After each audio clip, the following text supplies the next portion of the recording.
Pope Francis is now lying in state at St. Peter's Basilica, and we're taking a live look now as tens of thousands of mourners expected to visit the Vatican between today and Saturday. Yeah, the death of Pope Francis set off 9 days of official mourning in the Catholic Church, and it will be followed by a historic process, of course, of picking the next pope. And Cardinal Blase Cupich is preparing to take part in that process, but before he leaves, he'll be at Holy Name Cathedral this morning, which is where we find our Jackie Kostek. Hi, Jackie.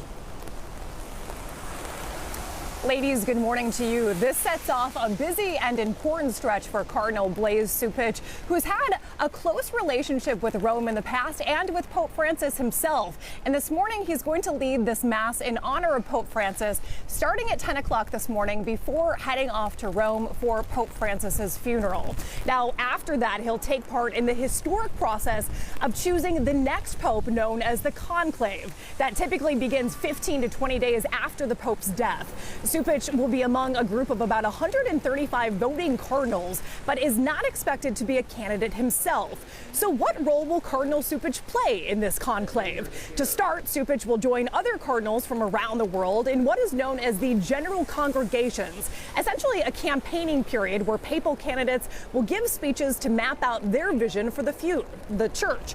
Once voting begins, the Pope has to receive a 2/3+1 majority to be elected. There are a few candidates who are seen as frontrunners right now, including Cardinal Peter Udo of Budapest and Cardinal Mark Owlett of Canada. But in the case of the popes of recent past, they were considered to be surprises. Pope Francis is currently lying in state in St. Peter's Basilica ahead of the funeral set for Saturday. And one more note on Cardinal Cupich. He is currently 76 years old, so this will likely be his first and only opportunity to be participating in this historic conclave, because voting cardinals do have to be under the age of 80. But again, that mass for Pope Francis is set for 10 o'clock this morning at Holy Name Cathedral. It is open to the public, no tickets required.